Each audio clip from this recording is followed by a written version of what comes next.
A family's dream vacation to Disney World, a moment they had saved for and dreamed of for years, is about to shatter into a public nightmare. On board a packed Ascend air flight, a single act of cruelty by a flight attendant filled with misplaced authority will lead to the humiliation and ejection of a father, a mother, and their 2 small children. They will be left powerless watching their plane and their dreams pull away from the gate. But they have no idea that the delay caused by their removal has allowed one final passenger to board.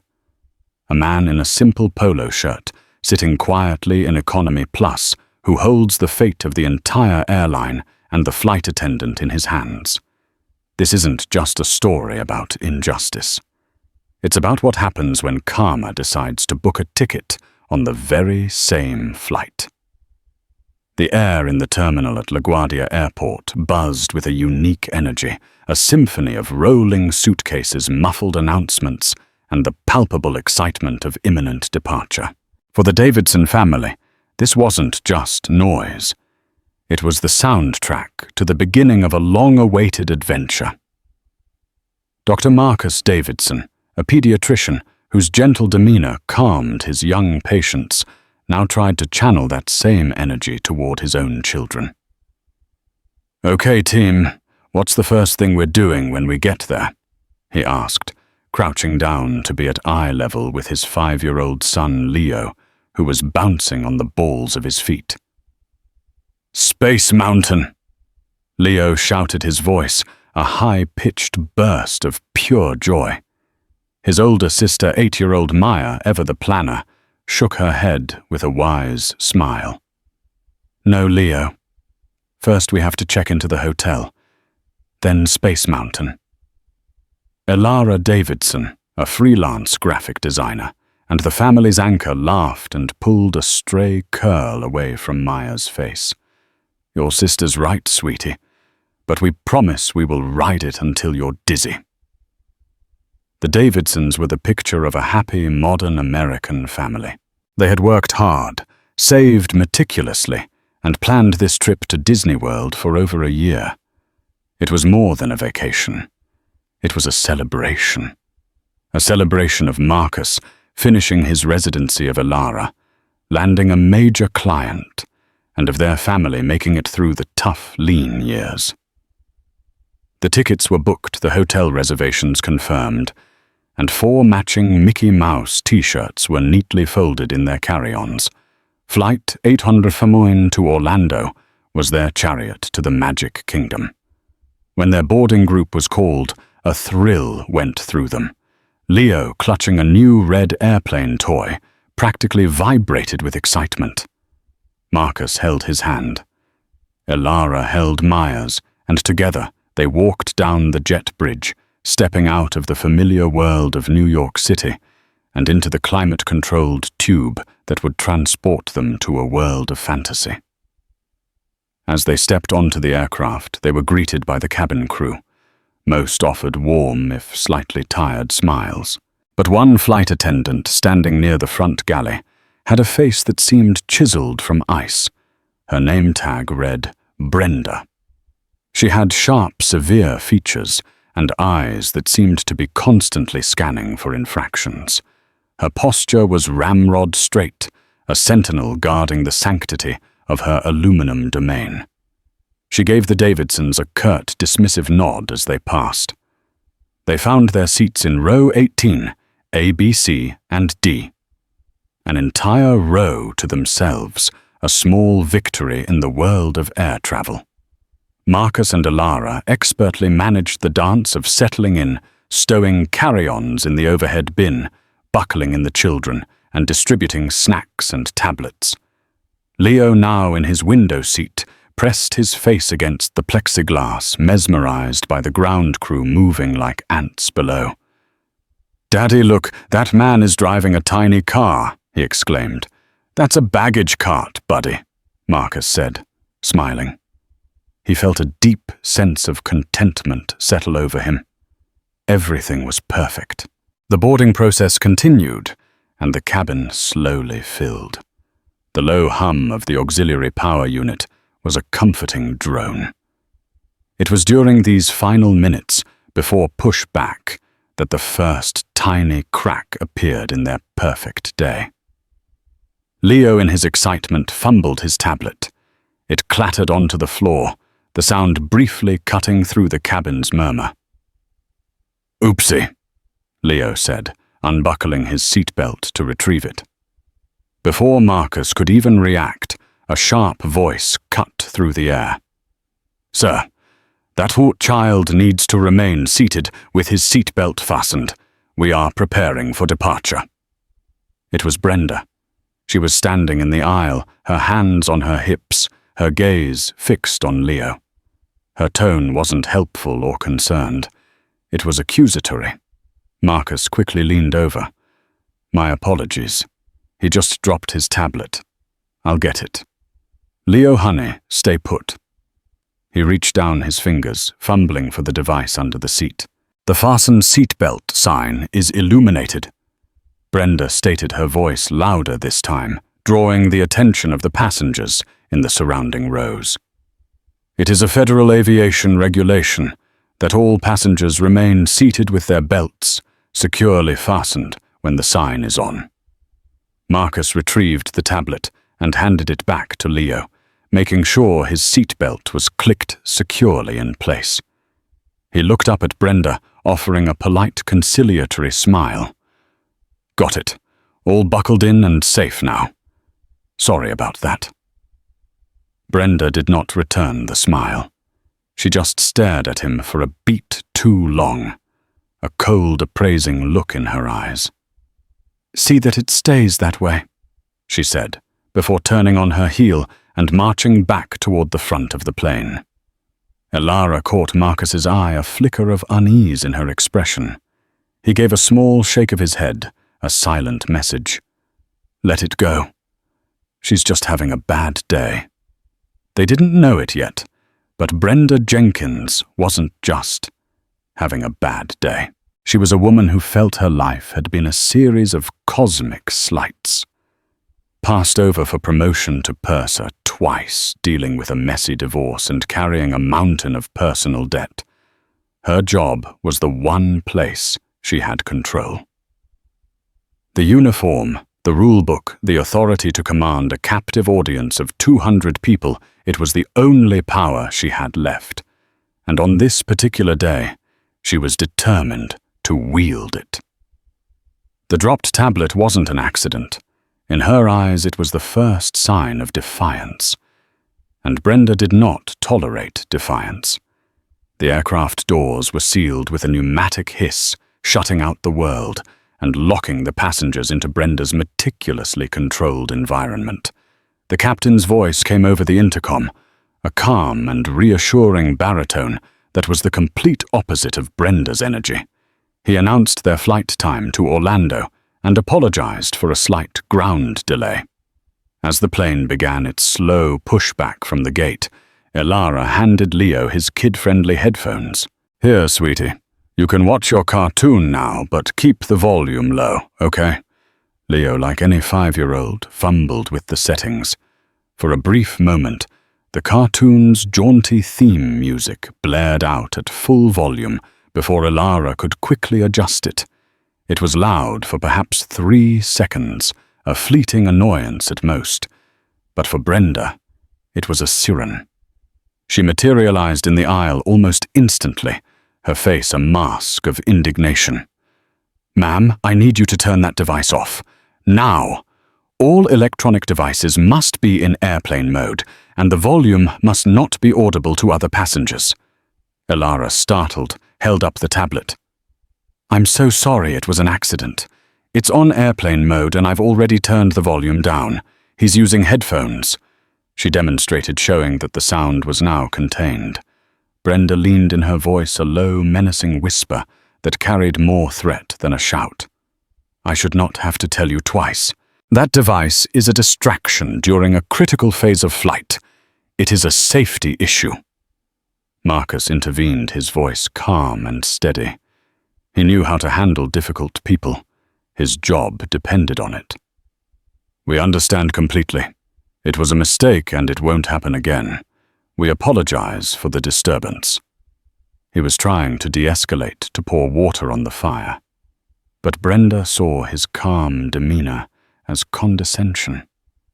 She saw a man who thought he was better than her, who thought the rules didn't apply to him and his family. Her unconscious biases, simmering for years, began to boil over. She wasn't seeing a polite father. She was seeing a threat to her authority. "It's not about it happening again." Brenda snapped, her whisper turning into a sharp, stage-whispered hiss. "It's about compliance. It's about following instructions the first time. This is for the safety of everyone on board." A few passengers were now openly staring. Maya, sensing the tension, put her own tablet down and looked at her mother with wide, worried eyes. Elara put a comforting arm around her. The joyful anticipation of their trip was rapidly evaporating, replaced by a thick, cloying anxiety. As the plane taxied toward the runway, Leo began to squirm. The combination of the confrontation, the confinement of his seat, and the slow, rumbling movement of the aircraft was making him fussy. He started to whine softly. "I want to get off. My tummy feels funny." Elara tried to soothe him. "Deep breaths, sweetie. We'll be in the air soon, and it'll feel better. Look out the window at the other planes." But Leo's whining grew a little louder. It was the sound of an overstimulated, anxious 4-year-old, a sound familiar to any parent. To Brenda, it was the final act of insubordination. She marched back to their row. This time, there were no whispers. "Sir, you need to control your child. He is creating a disturbance." Marcus was stunned. He's 5 years old and he's a little anxious. He's not screaming or kicking. We're trying to calm him down. "He is being disruptive," Brenda insisted, her voice ringing with a cold finality. "And you have been non-compliant with crew member instructions from the moment you stepped on this aircraft." "Non-compliant," Marcus repeated, his voice rising slightly in disbelief. "We apologized for the tablet. We buckled him in. We turned the volume down." "What instruction have we not complied with? This was a mistake." By questioning her, Marcus had in Brenda's mind declared war. "You are questioning a crew member during active taxi. That is a security threat," she said, her eyes glinting with a strange, triumphant fire. She pulled out her internal communication phone from a recess in the cabin wall and pressed a button. "This is Brenda in the main cabin. I have a non-compliant family in row 18. They are creating a security disturbance. I am requesting we return to the gate." A collective gasp went through the nearby rows. People started murmuring, pulling out their phones. An older woman in row 17, with kind eyes and silver hair, leaned over. "This is ridiculous," she whispered to her husband. "That woman is on a power trip." Elara felt a wave of nausea. "Security threat. He's 5 years old. This is insane. Please just leave us alone. We will be quiet." But the gears were already in motion. Brenda ignored her pleas, speaking into the phone with a grim satisfaction. "Yes, Captain. Row 18. The entire family. They are a risk to the safety of this flight." The plane, which had been nearing the runway, slowed and began a long, wide turn. The captain's voice came over the intercom again, but this time it had lost its warmth. It was clipped professional. "Ladies and gentlemen, this is the captain speaking. We are returning to the gate due to a security issue on board. We will provide more information shortly." The word security hung in the air, thick and poisonous. Suddenly, the Davidsons were not a family on vacation. They were a threat. The other passengers stared, a mixture of fear, suspicion, and for a few pity in their eyes. Marcus felt his face burning with a mixture of rage and humiliation. He looked at his children. Maya was trying her best not to cry. Leo, finally sensing the gravity of the situation, had gone silent, his face buried in his mother's side. Elara's voice was trembling. "Marcus, what is happening? They can't do this." But Marcus knew they could. He had seen stories like this on the news, stories that always seemed to happen to people who looked like him. He had just never, ever imagined it would happen to his family. The dream of Disney World, of Space Mountain and magical castles was dissolving into the harsh, fluorescent-lit reality of a nightmare at 30,000 feet before they had even left the ground. The journey back to the gate felt like an eternity. The silence in the cabin was heavy, broken only by the low rumble of the engines and the frantic whispered text messages of 100 passengers. For the Davidsons, it was a slow-motion parade of shame. Every pair of eyes felt like an accusation. They were no longer fellow travelers. They were the security issue.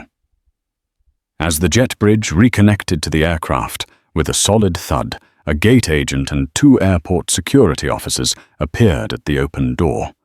Brenda stood beside them, her arms crossed, her expression one of vindicated authority. She pointed a single, perfectly manicured finger toward row 18. "That's them." The gate agent, a harried-looking man named Frank, approached their row, his face a mask of weary professionalism. "Sir, ma'am, I'm going to have to ask you to gather your belongings and come with me." Marcus looked at the man, his heart pounding in his chest. He made one last attempt at reason. "Sir, there has been a profound misunderstanding. My son dropped a tablet, and he was a little fussy. That's it. This flight attendant," he gestured toward Brenda, "has completely blown this out of proportion." Frank's eyes were impassive. "I'm not here to debate the situation, sir. The flight crew has deemed you a security risk, and the captain has authorized your removal. Please, let's not make this any more difficult than it needs to be." Elara's voice was laced with disbelief. "Difficult you're kicking our family off a plane because our 5-year-old was whining. Where is the captain? I want to speak to the captain." "The captain is busy preparing for departure," Brenda cut in, stepping forward. "He trusts his crew's judgment. Now get off this plane." It was the finality in her voice, the utter lack of compassion that broke something in Marcus. But he knew, with the security officers standing there, that any show of anger would only be used against him, solidifying Brenda's narrative. He had to protect his family. That meant compliance. With a heavy heart, he nodded. "Fine." He stood up and began the soul-crushing task of retrieving their bags from the overhead compartment. The same bags they had packed with so much joy and anticipation now felt like weights of lead. He avoided the gazes of the other passengers, but he could feel them. He could hear the clicks and whirs of phones recording the moment. As they began to file into the aisle, the older woman from row 17, whose name was Sarah Peterson, a retired history teacher, could no longer stay silent. "This is an absolute disgrace," she said, her voice clear and strong. "I was sitting right here. This family did absolutely nothing wrong. That flight attendant has been harassing them since they sat down." Brenda turned her icy gaze on Sarah. "Ma'am, I will ask you to remain silent, or you will be removed as well." Sarah's husband put a hand on her arm, but she shook it off. "I will not be silent. My name is Sarah Peterson. I'm in seat 17C, and I will be filing a formal complaint against you and this airline. This is abuse of power." Brenda simply smirked, a cruel, tight-lipped expression. "Duly noted," she said, before turning her attention back to the Davidsons. Elara guided a shell-shocked Maya and a now silently weeping Leo down the aisle. Marcus followed his shoulders, slumped in defeat. The walk from row 18 to the aircraft door was the longest of his life. He passed faces of pity, faces of annoyance at the delay, and faces of cold indifference. This was the loneliest he had ever felt in a crowd. As they stepped off the plane and back into the jet bridge, the door was closed firmly behind them. They were on the outside now. Through the small window they could see Brenda moving about the cabin, her duty done. The nightmare was her victory. Frank, the gate agent, escorted them back into the bustling terminal. The sounds that had seemed so exciting an hour ago were now just a cacophony of noise. "Your checked bags will be pulled from the aircraft and brought to the baggage claim office," he said mechanically. "You can speak to a customer service agent about rebooking options." He turned to leave his job complete. "That's it?" Elara asked, her voice cracking. "You ruin our vacation, humiliate us in front of a plane full of people, and all you can say is talk to customer service." Frank sighed, a flicker of humanity showing for the first time.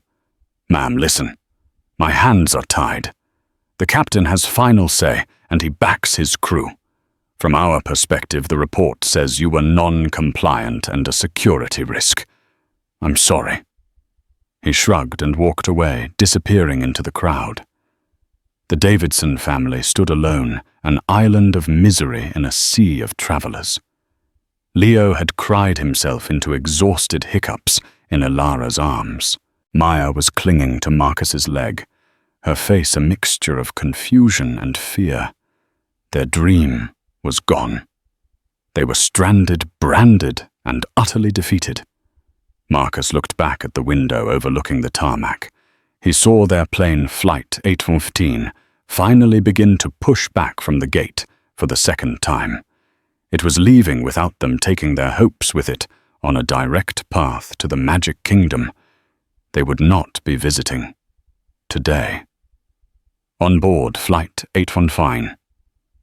Brenda Jenkins felt a surge of adrenaline. She had faced a challenge to her authority and had won. The family was gone. Order was restored, and the plane was finally on its way.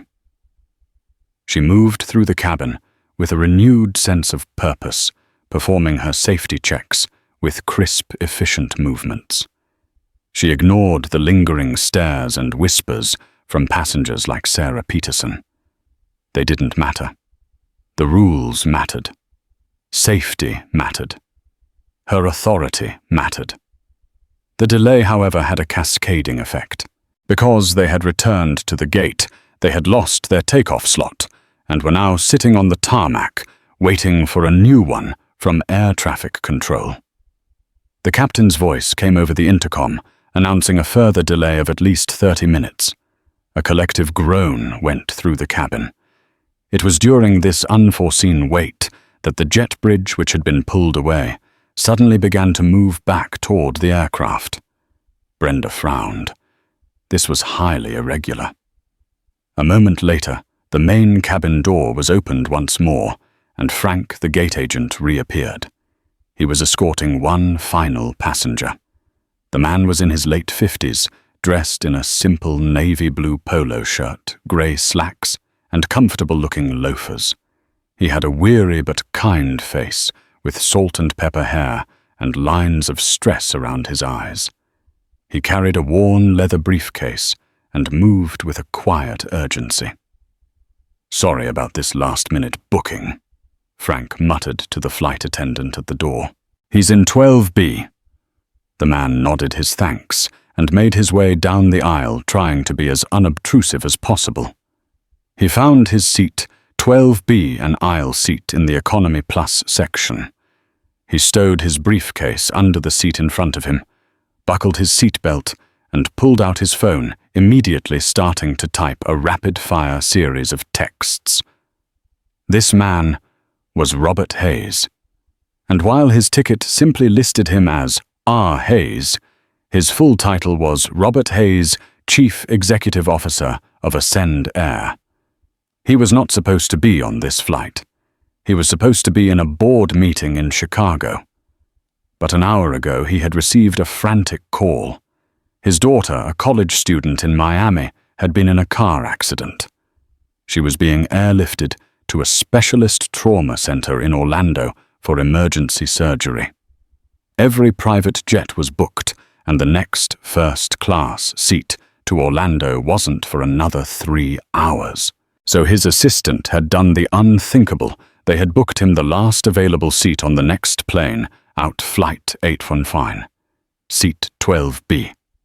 His mind was a whirlwind of worry.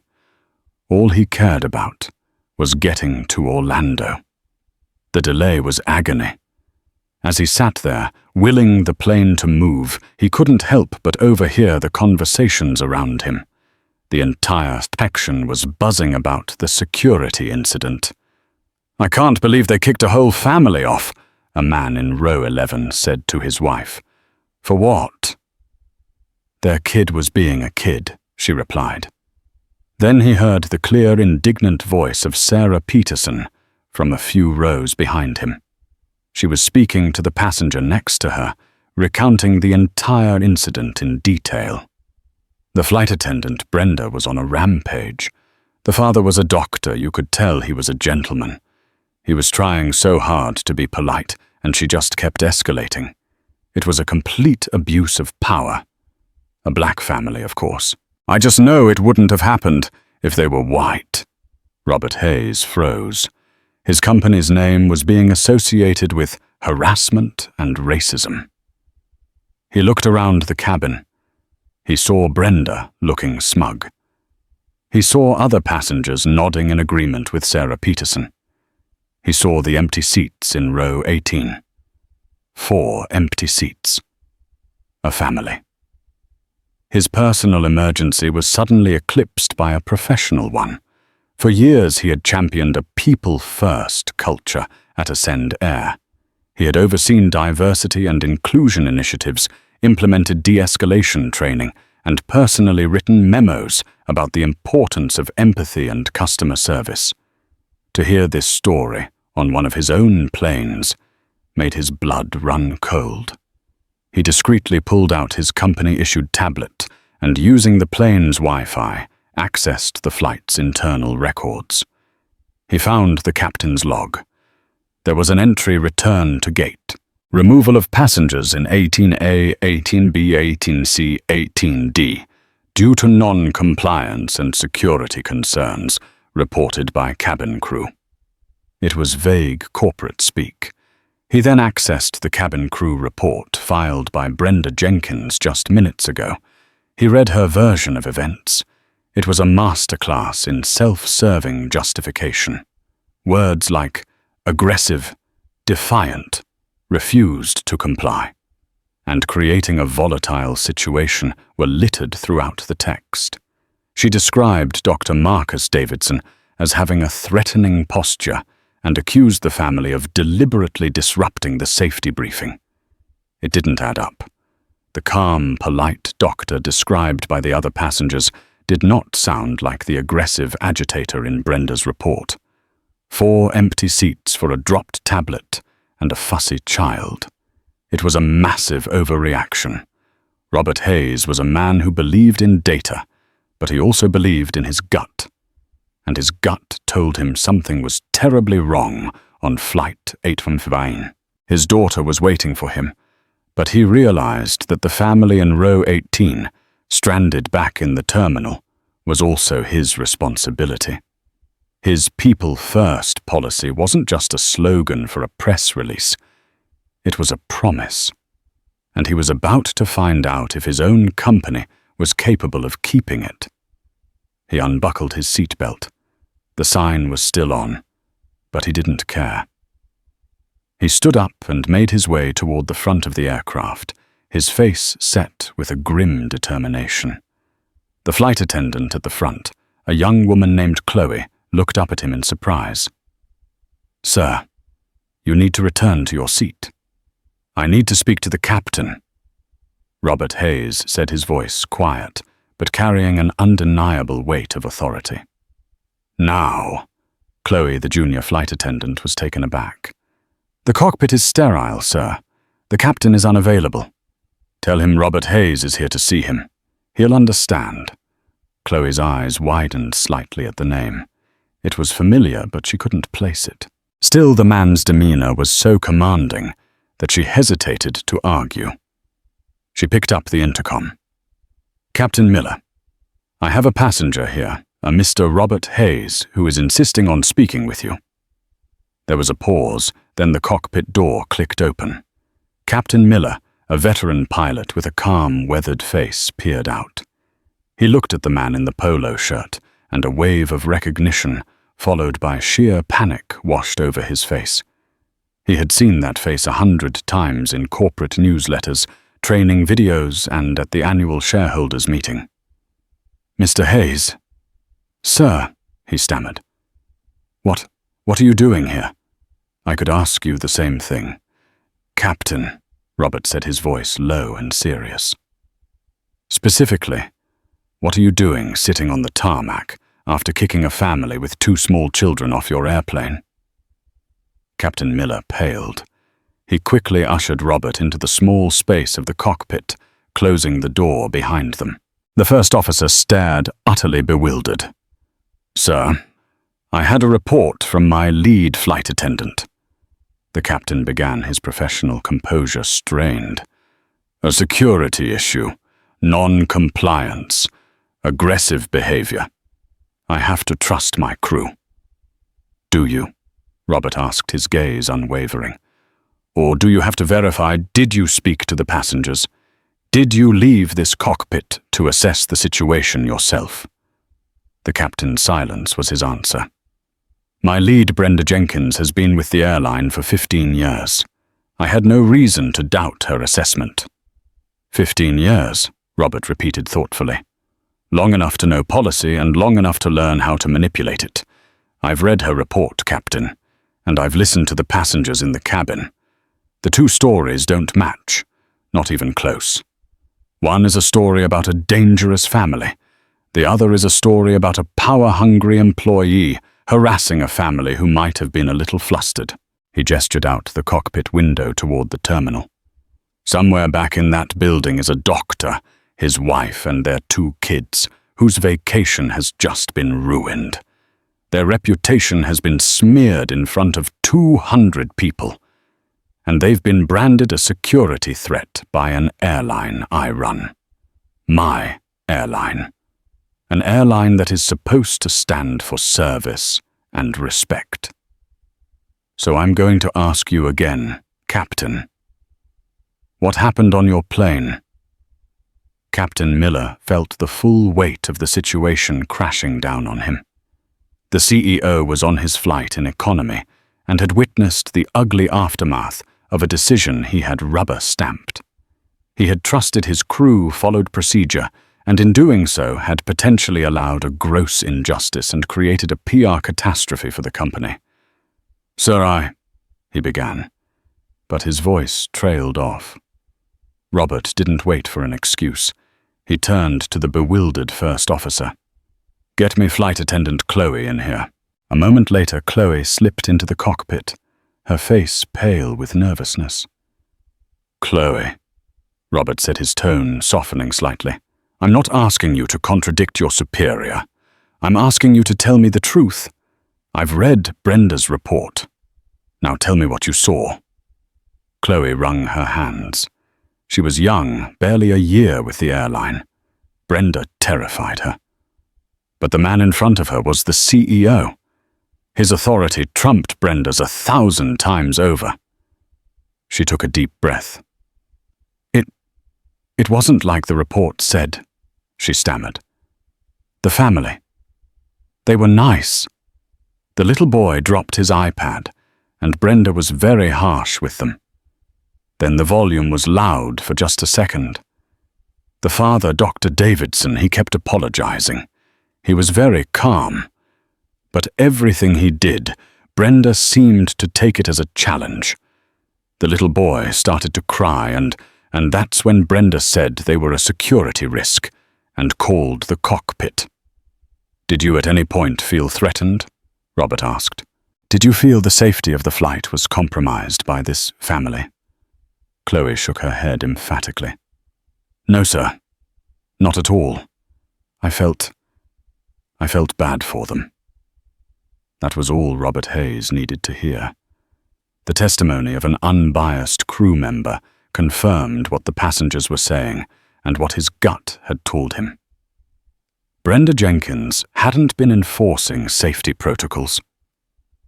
She had been on a personal power trip, likely tinged with racial bias, and she had used the rule book as her weapon. And Captain Miller, by staying in his cockpit and blindly trusting her, was complicit.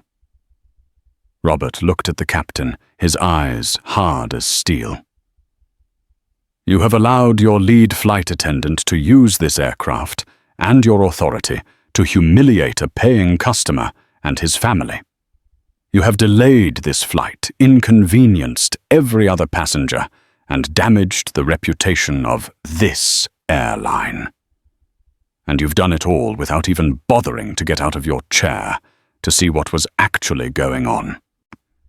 He paused, letting the words sink in. This flight is not taking off. Not yet. You are going to get on the intercom and connect this plane back to the gate. The error that was made on this aircraft is about to be corrected. Publicly. Captain Miller, his face ashen, nodded slowly. The authority in the cockpit had shifted entirely. He was no longer the commander of the vessel. He was an officer taking orders. He keyed the intercom, his hand trembling slightly. Ladies and gentlemen, this is your captain speaking. His voice, usually so steady, now carried a note of deep contrition. I owe you all a profound apology. It appears a serious error in judgment was made by the crew of this aircraft, myself included. We are returning to the gate one more time to rectify this situation. We appreciate your patience and understanding. A wave of confused murmuring swept through the cabin. What did that mean? Brenda Jenkins, who had been standing near the galley, felt a prickle of alarm. An error in judgment. She was the one who made the judgment. Was he throwing her under the bus? Her question was answered when the jet bridge, once again, connected to the plane. But this time it was Captain Miller himself who opened the cabin door. He was followed by Robert Hayes. The captain beckoned for Brenda to join him at the front. Brenda, he began, his voice low but audible to those in the front rows. There seems to be a significant discrepancy between your report of the incident with the Davidson family and the accounts of multiple other passengers, as well as your fellow crew member. Brenda's eyes darted from the captain to the man in the polo shirt. Who was this man? Why was he with the captain? Captain, I stand by my report, she said, her voice dripping with forced professionalism. That family was a safety risk. The father was aggressive and belligerent. That's a lie, a voice called out. It was Sarah Peterson, who had unbuckled her belt and was now standing in the aisle. He was a perfect gentleman. You were the one being aggressive. Brenda shot her a venomous look. This is a crew matter, ma'am. It's a human matter, Sarah retorted. Robert Hayes stepped forward. Ms. Jenkins, my name is Robert Hayes. Brenda stared at him blankly. The name meant nothing to her. She was too wrapped up in her own drama, too insulated in her onboard kingdom, to recognize the CEO of her own company. And, she asked dismissively. A slow smile crept across Robert's face. It was not a friendly one. And I'm the Chief Executive Officer of Ascend Air. This is my airline. This is my plane. And these were my customers. You just threw off it. The color drained from Brenda's face. It was as if a switch had been flipped, her entire reality rewired in a single, horrifying second. The man she had ignored, the man who had been sitting quietly in 12B, was the most powerful person in the entire company. She opened her mouth, but no sound came out. Her carefully constructed world of rules and authority had just been demolished. "I read your report, Ms. Jenkins." Robert continued, his voice calm but lethal. "A report filled with fabrications designed to justify your appalling behavior. You didn't see a family. You saw a target. You abused your authority, you lied to your captain, and you brought shame upon the uniform you're wearing. As of this moment, you are suspended pending a full investigation, which I will personally oversee. Your career with Ascend Air is over." Brenda staggered back as if physically struck. You can't do that." "Watch me," Robert said coldly. He turned to Chloe. "Chloe, you and the other flight attendant will handle the cabin for the remainder of this flight. Ms. Jenkins, please gather your personal items. You will be disembarking. Now." Humiliation, potent and absolute, washed over Brenda. In a stunning reversal of fortune, she was now the one being kicked off the plane. The other passengers watched in stunned silence, a few discreetly recording the entire exchange. Her walk of shame was a mirror image of the one she had forced upon the Davidsons, but this one was laced with the bitter irony of justice. She grabbed her purse from the galley, her hands shaking so badly she could barely hold it, and walked off the jet bridge without another word.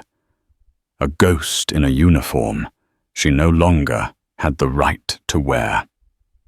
Robert then turned his attention to the captain. "Captain Miller, you and I will be having a very long conversation when we land in Orlando. Your performance today was unacceptable. For now, your job is to fix the mess you helped create." He took the intercom from the captain's hand. His voice boomed through the cabin, filled with an authority that no one could question. "Ladies and gentlemen, this is Robert Hayes, CEO of Ascend Air. On behalf of the entire airline, I want to offer my deepest, most sincere apology to all of you, but especially to the Davidson family, who should never have been subjected to such treatment. We are currently locating the family in the terminal. They will be rejoining us on this flight, and we will not be departing until they are safely and comfortably back in their seats. The culture I have worked to build at this company is one of respect. Today we failed, and I promise you we will do better." A spontaneous rolling applause broke out across the cabin. Sarah Peterson was beaming tears in her eyes. It was a rare, unambiguous moment of justice delivered swiftly and decisively right before their eyes. Karma hadn't just knocked on the door, it had kicked it down. Back in the sprawling, impersonal expanse of the LaGuardia terminal, the Davidson family was adrift in a sea of despair. They had found a quiet corner near a gate for a flight to Omaha, a destination so far removed from their own shattered dream that it felt appropriately alien. The vibrant energy of the airport, which had fueled their excitement just hours before, now seemed to mock them with its indifference. Elara was on the phone, her voice a tightrope of forced composure as she tried to cancel their hotel reservation. "Yes, I understand the 24-hour cancellation policy," she said, her knuckles white around her phone. "But we were involuntarily removed from our flight. There was a misunderstanding." The word misunderstanding felt woefully inadequate, a flimsy bandage on a gaping wound of humiliation. Marcus sat on the hard plastic seat, his son Leo's sleeping head a warm, heavy weight in his lap. He scrolled listlessly through the other flights on his phone, the numbers and times blurring into an insurmountable wall of logistics and cost. A one-way flight for 4 people, booked at the last second, was the price of a small used car. The Disney fund they had so carefully built over 2 years would be obliterated with nothing to show for it but a handful of Mickey Mouse t-shirts and the bitter taste of injustice.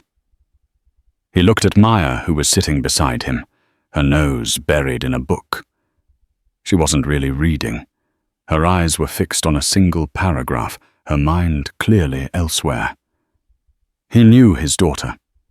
She was processing, absorbing the tension, the shame, the anger she had seen in her parents' faces. He felt a fresh wave of fury, not just at Brenda, but at himself. Had he been too polite? Should he have been louder, more demanding? But he knew with a certainty that chilled him to the bone that any escalation on his part would only have validated Brenda's narrative. He had been trapped, and his children had paid the price. "It's no use," Elara said, ending her call with a sigh of defeat. "They're charging us for the first night. They can look into a refund, but no promises." She slumped into the seat next to Maya, the fight draining out of her. "So what do we do, Marcus? Do we just go home?" The word home hung between them, representing a retreat, a surrender. Going home meant the bullies won. Going home meant explaining to their children that the magic was cancelled. It was in that moment of absolute nadir that they saw the uniformed figure hurrying towards them. It was Frank, the gate agent. Marcus instinctively stiffened, pulling his children closer. He was bracing for another lecture, another bureaucratic hurdle, another piece of bad news. But Frank was out of breath. His face flushed with something that looked less like authority and more like sheer astonishment. "Dr. Davidson.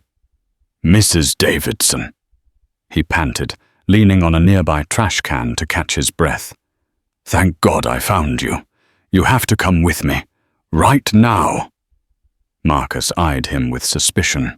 "We're not going anywhere until you tell us what's going on." "The plane," Frank gasped, his eyes wide. "It came back. It's at the gate, waiting for you." Marcus and Elara exchanged a look of profound confusion. "Came back? What are you talking about?" "That's impossible," Marcus said. "It's not," Frank insisted, his voice a mixture of awe and urgency.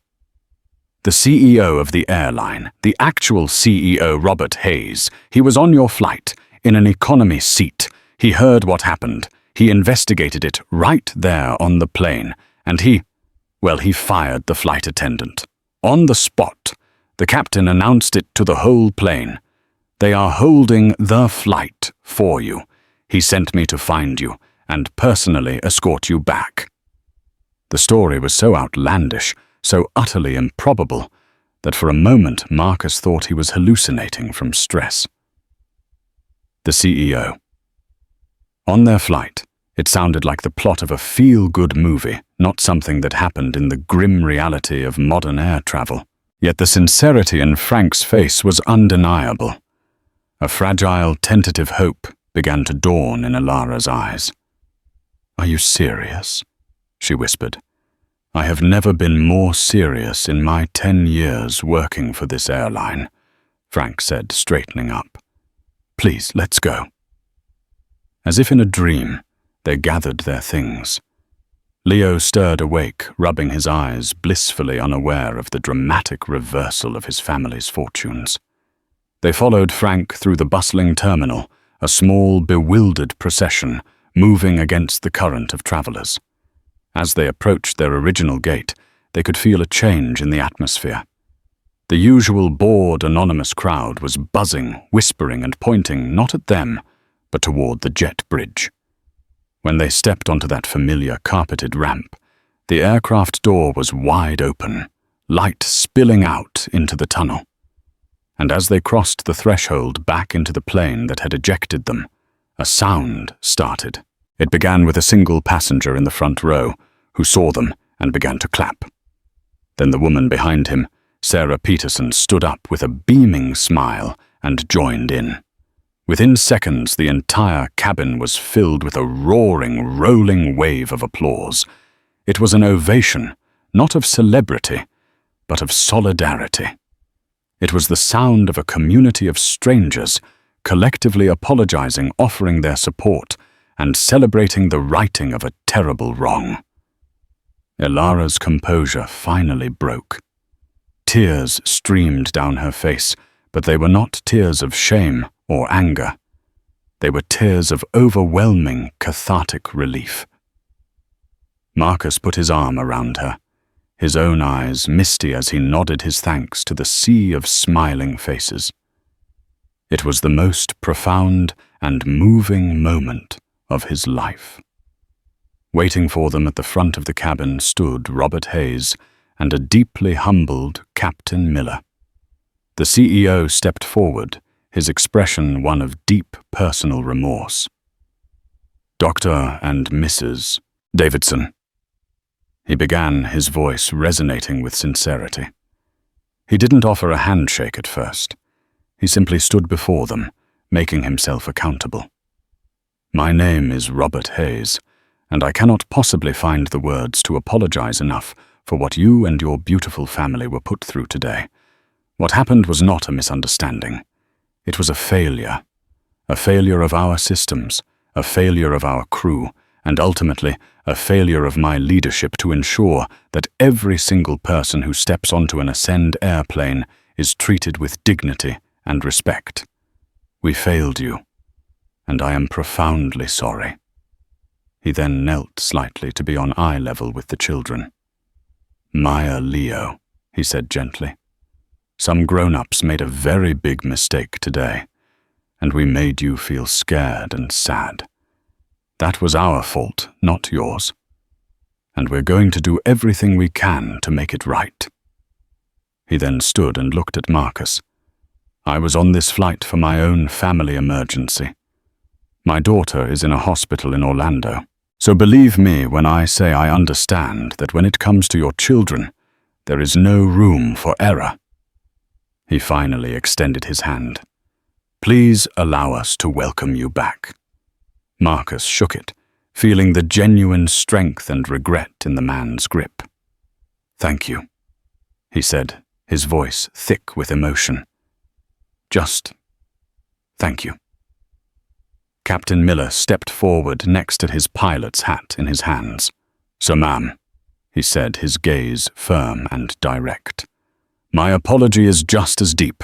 I am the commander of this aircraft, and I failed in my duty. I remained in my cockpit and took a report at face value without performing my own due diligence. I allowed my authority to be misused by a member of my crew.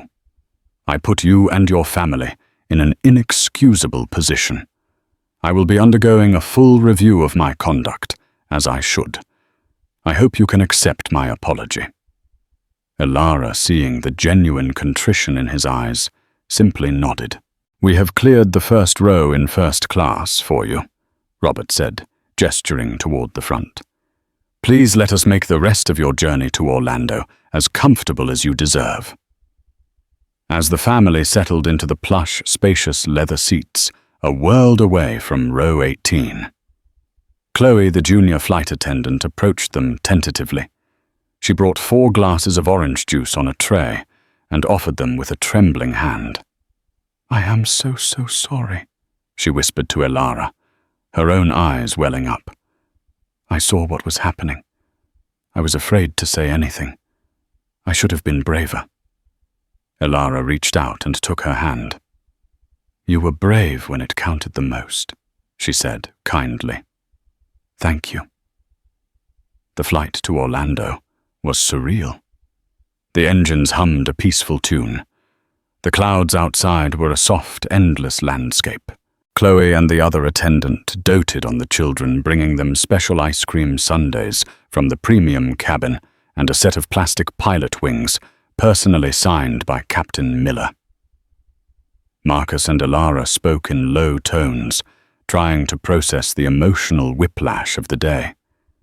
They had gone from the peak of excitement to the valley of humiliation, and now they were here, being treated like royalty, their entire ordeal having been witnessed and rectified by the one man on earth with the power to do it so decisively. When they landed in Orlando, Robert Hayes was the first to his feet. He insisted on waiting for them to deplane and personally escorted them past the flight crew and down the jet bridge, where a black SUV and an Ascend Air representative were waiting. "This car will take you directly to your hotel," he explained. "Everything this flight, your entire hotel stay, park tickets, meals, it's all on us. A member of my executive team will be in touch tomorrow with a more formal offer of compensation for the distress we caused you. It will be significant. This is my personal number," he said, handing Marcus a business card. "If you need anything at all, you call me, day or night." The story exploded before their flight had even landed. The videos from multiple angles, the Davidson's removal, Sarah Peterson's courageous defense, Brenda's stunning dismissal, and the family's triumphant return created a perfect viral storm. News outlets hungry for a rare story with a clear villain and a satisfying immediate resolution pounced on it. Justice on Flight 15 trended for 48 hours. Sarah Peterson became a minor celebrity, her calm, teacher-like takedown of the situation lauded in interviews. "I just saw a family being bullied," she explained on a morning news show, "and I was raised to believe that you don't let bullies win." Brenda Jenkins was officially terminated. The flight attendants' union, after reviewing the overwhelming video evidence and testimony, declined to contest the firing. Blacklisted from every major airline, her career was over. Her name a cautionary tale in crew lounges across the country. Captain Miller was placed on a 3-month administrative leave and enrolled in an intensive leadership and de-escalation program. He returned to the cockpit a more thoughtful and engaged commander. At Ascend Air, the Davidson directive was swiftly implemented. It was a sweeping set of policy changes requiring a captain's personal face-to-face assessment before any family could be removed for a non-violent infraction, and establishing a new onboard advocate role for lead flight attendants focused entirely on de-escalation. The Davidsons got their Disney vacation. As Marcus stood on Main Street, holding a sleeping Leo on his shoulders, while Elara held Maya's hand. They watched the fireworks burst in dazzling colors over Cinderella's castle. In that perfect, magical moment, the trauma of the airport felt 1,000,000 miles away. His children would remember the wonder, not the wound. But Marcus and Elara would never forget. They accepted the airline's compensation, but in a public statement announced they were donating a significant portion to a non-profit organization that advocates for passenger rights. They didn't seek the spotlight, but they didn't shy away from it, using their platform to talk about the quiet, insidious nature of unconscious bias. The ordeal had left a scar, a permanent reminder of how quickly a dream can be turned into a nightmare by one person's prejudice. But the scar was now surrounded by a healing balm, the memory of a plane full of strangers who applauded their return, and of a leader who in the midst of his own crisis chose to make justice his most urgent destination. The story of the Davidson family and Ascend Air Flight 815 is a powerful reminder that our world, even at 30,000 feet, is shaped by individual choices. It shows how easily authority can be twisted into cruelty, but it also reveals the incredible power of speaking up, just as Sarah Peterson did. Most importantly, it demonstrates what true leadership looks like, not hiding behind policies, but stepping forward to make things right, no matter the personal cost. Robert Hayes's presence on that plane was a coincidence, but his actions were a choice to prioritize decency over procedure. If this story of swift karma and ultimate justice resonated with you, please take a moment to hit that like button. Share this video with others so they can hear this incredible story of accountability. And don't forget to subscribe to our channel for more real-life stories that explore the moments of conflict, courage, and karma that define our lives. Thank you for listening.